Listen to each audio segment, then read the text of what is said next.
Risk Management Procedure, Mitigation. In this slide, we are focusing on how to respond to risks once they have been identified and assessed. The type of response to a risk depends on two key factors: the probability of the risk occurring and the impact it will have on the project if it does occur. Now, responses to risks generally fall into two broad categories. 1. Proactive responses. These are preventive actions taken before the risk actually occurs, to reduce the likelihood or the impact. 2. Reactive responses. These are actions planned to be taken after the risk materializes. One common example is having a Plan B or contingency plan that can be immediately executed if needed. There is also a third type of response where no direct action is taken. This is called risk acceptance.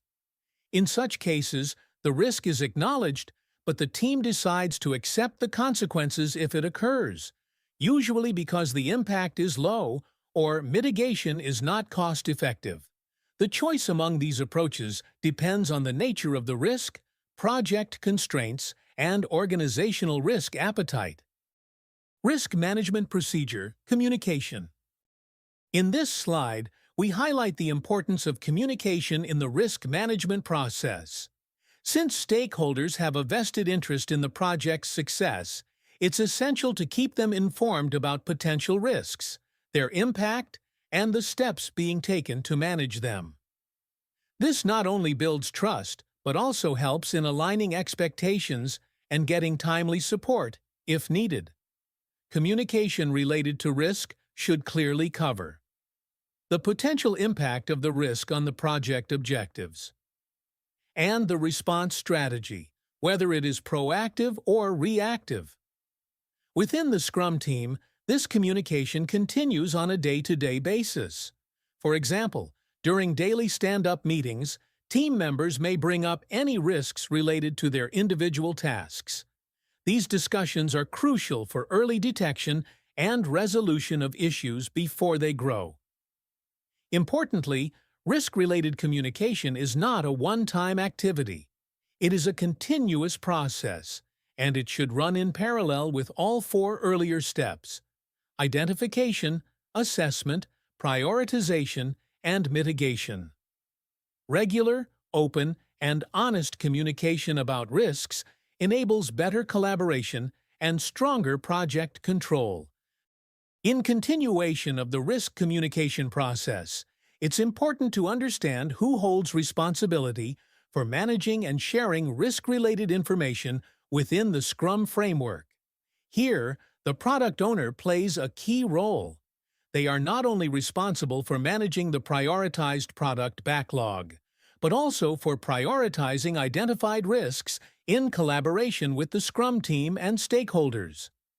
Once risks have been identified and assessed, it is the product owner's duty to ensure they are prioritized based on potential impact, value, and urgency, and that this prioritized list of risks is clearly communicated to the Scrum team. This communication is essential because it helps the team understand which risks are most critical, allowing them to take risk mitigation actions within the sprint itself if necessary. Ultimately, effective communication from the product owner ensures the team stays aligned, proactive, and responsive, minimizing surprises and enhancing project resilience. This slide explains how Scrum helps reduce various types of risks that are common in projects. Let's understand each point briefly. 1. Flexibility reduces business environment-related risk.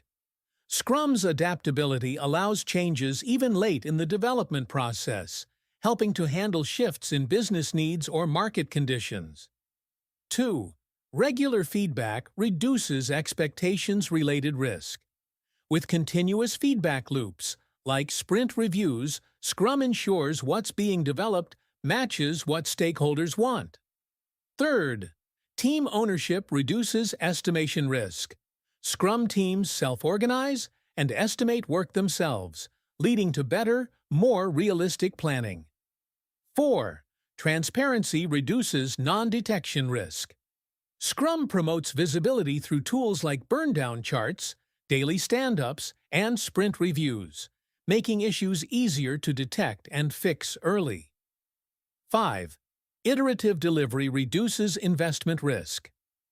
Delivering working software in short cycles means ROI can be realized early, and decisions can be adjusted before committing too many resources. This slide illustrates how risks are managed at different levels in Scrum: portfolio, program, and project levels. The aim is to ensure continuous risk communication and alignment from top to bottom. 1. Portfolio Risk Adjusted Backlog. At the highest level, portfolio risks are identified and added to a risk-adjusted backlog. These risks influence overall investment and strategic decisions. Second program. Risk-adjusted. Backlog risks are communicated down to the program level, where they are translated into specific items in the program backlog. This ensures the program teams are aware and aligned. Third, project risk. Adjusted backlog. Further down, risks are broken into actionable tasks and integrated into the project backlog. Scrum teams handle these through daily stand-ups and during each sprint. Fourth, risk management. During sprint, if any major risk is discovered that could disrupt the sprint, it may lead to breaking the sprint or stopping it altogether. 5. End goal. Through this multi-level risk communication and control system, Scrum ensures that despite uncertainties, the team delivers a potentially shippable product. This question is meant to encourage participants to reflect on and share the risk management practices they currently use in their own projects.